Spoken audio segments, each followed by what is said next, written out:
আসসালামু আলাইকুম। মিফা সেন্টারের নতুন মডেল টেস্টে সকলকে স্বাগত জানাচ্ছি। আজকে আমরা আন্তর্জাতিক বিষয়াবলীর উপর গুরুত্বপূর্ণ কিছু প্রশ্ন নিয়ে আলোচনা করব। ১ নম্বর প্রশ্ন আছে, মেসোপটেমিয়া এলাকার বেশিরভাগ বর্তমানে কোন দেশে?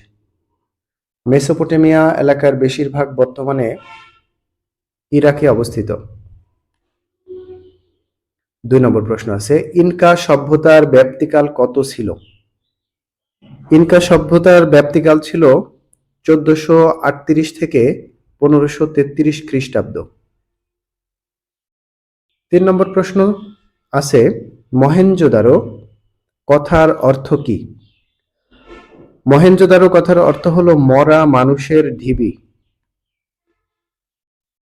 ৩টি প্রধান ধর্মের মিলন কেন্দ্র কোনটি? এই প্রশ্নটা খুবই গুরুত্বপূর্ণ। ৩টি প্রধান ধর্মের মিলন কেন্দ্র কোনটি? এটা আপনাদের জন্য কুইজ থাকবে। সঠিক উত্তরটি কমেন্ট বক্সে জানাবেন। পরের প্রশ্ন দেখি, হুদায়বিয়ার সন্ধি স্বাক্ষরিত হয় কত সালে? হুদায়বিয়া সন্ধি স্বাক্ষরিত হয় ৬২৮ খ্রিস্টাব্দে। ৬ নম্বর প্রশ্ন আছে, রিদ্দা কি? রিদ্দা হলো ধর্মযুদ্ধ। জাপান ও রাশিয়ার মধ্যকার বিরোধপূর্ণ দ্বীপটির নাম কি? এই প্রশ্নটা অনেক গুরুত্বপূর্ণ। জাপান এবং রাশিয়ার মধ্যকার বিরোধপূর্ণ দ্বীপ হলো কুরিল দ্বীপপুঞ্জ। ম্যাপে এটার অবস্থান কোথায়, এটা একটু ইন্টারন্যাশনালের যে ম্যাপ আছে, ম্যাপটা খুললেই দেখতে পারবেন। এটা কিন্তু খুবই গুরুত্বপূর্ণ, আসার মতো একটা প্রশ্ন। ৮ নম্বর প্রশ্ন আছে, বান্দা আসেহ কোথায় অবস্থিত? বান্দা আসেহ এই অঞ্চলটি ইন্দোনেশিয়ায় অবস্থিত। এলিফ্যান্ট পাস কোন দেশে অবস্থিত? এলিফ্যান্ট পাস অবস্থিত শ্রীলঙ্কায়। উইঘুর কি? উইঘুর হলো চীনের একটি সম্প্রদায়ের নাম। এরা মূলত মুসলিম সম্প্রদায়। কথিত আছে চীন সরকার এদের উপর অনেক অত্যাচার করে। ১১ নম্বর প্রশ্ন আছে, চীনের প্রাচীর চীন দেশের কোন সীমান্তে অবস্থিত? এই প্রশ্নটাও কিন্তু বিভিন্ন চাকরির পরীক্ষায় এ পর্যন্ত আসতে দেখা গিয়েছে। চীন দেশের উত্তর সীমান্তে এটি অবস্থিত। এটা কিন্তু একটু মানুষ নির্মাণ সর্ববৃহৎ স্থাপনা। ফিলিস্তিনিদের মাতৃভূমিতে কখন ইসরায়েল রাষ্ট্র প্রতিষ্ঠিত হয়? এটা হট টপিক, একদম হট, কারণ ফিলিস্তিনিদের উপর যে বর্বরতা অত্যাচার শুরু করেছে ইসরায়েল, এই ধরনের প্রশ্ন কিন্তু আসবে এখন। ১৯৪৮ সালে ফিলিস্তিনিদের মাতৃভূমিতে ইসরায়েল রাষ্ট্র প্রতিষ্ঠিত হয় একটা চুক্তির মাধ্যমে। সেই চুক্তিটা কি? সেই চুক্তিটার নাম কি, বা সেই ঘোষণাটার নাম কি? এটা কমেন্ট বক্সে আমাদেরকে জানাতে পারেন। ১৩ নম্বর প্রশ্ন হচ্ছে, ওয়েলিং ওয়াল কোথায় অবস্থিত? ওয়েলিং ওয়াল এটি অবস্থিত জেরুজালেমে। পরের প্রশ্ন, আরব বসন্ত বলতে কি বোঝায়? গুরুত্বপূর্ণ একটা প্রশ্ন। আরব বসন্ত বলতে বোঝায় আরবের বিভিন্ন দেশের গণজাগরণ। প্রশ্ন হতে পারে যে আরব বসন্ত শুরু হয়েছিল কোন দেশ থেকে?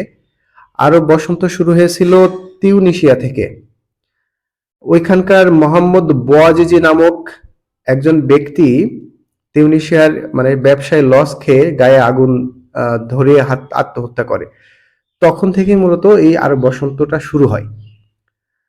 ১৫ নম্বর প্রশ্ন, উড়ন্ত ট্যাক্সি প্রথম কোন শহরে যাত্রা শুরু করে? দুবাইয়ে। কত সালে আফগানিস্তান থেকে শেষ সোভিয়েত সৈন্য প্রত্যাহার করা হয়? ১৯৮৯ সালে।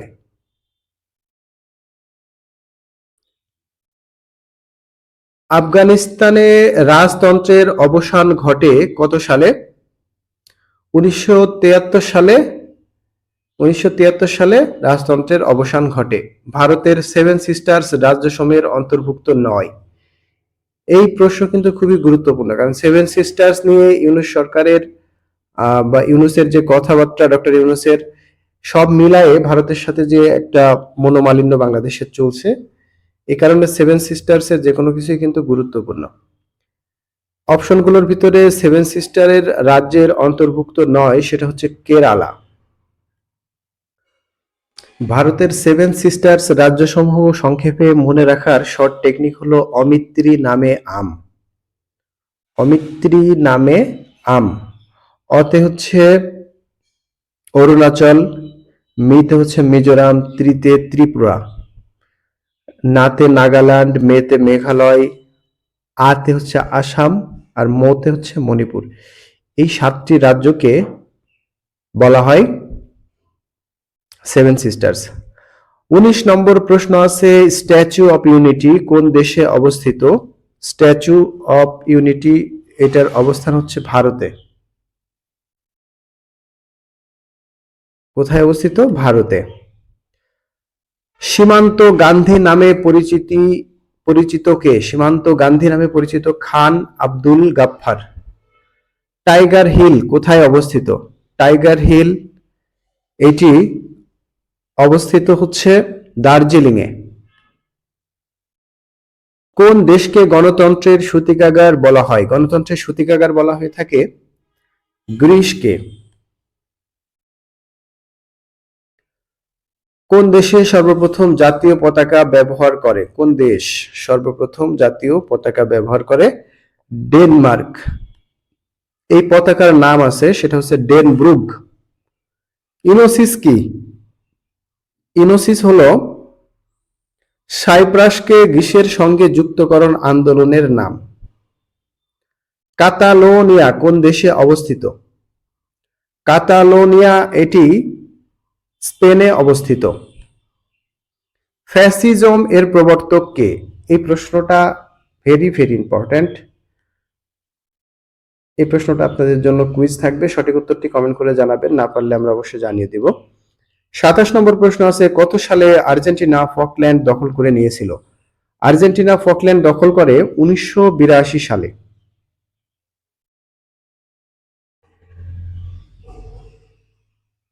ইংল্যান্ডের শিল্প বিপ্লবের ফলে উপমহাদেশের কোন শিল্পের ধ্বংস হয়? ধ্বংস হয় কুটির শিল্প। হাইপারসনিক ক্ষেপণাস্ত্র অ্যাভানগার্ড কোন দেশের তৈরি? অ্যাভানগার্ড এই ক্ষেপণাস্ত্রটি তৈরি করেছে রাশিয়া। অক্টোবর বিপ্লব কোন দেশে সংগঠিত হয়েছিল? খুবই গুরুত্বপূর্ণ একটা প্রশ্ন। অক্টোবর বিপ্লব এটি সংগঠিত হয়েছিল রাশিয়ায়, যেটাকে রুশ বিপ্লব, অক্টোবর বিপ্লব বলা হয়ে থাকে। এই অক্টোবর বিপ্লব কত সালে সংগঠিত হয়েছিল এটা আমাদেরকে কমেন্ট করে জানাতে পারেন। এই ছিল আজকে আমাদের গুরুত্বপূর্ণ যে প্রশ্ন, সেগুলো নিয়ে আলোচনা করা হলো।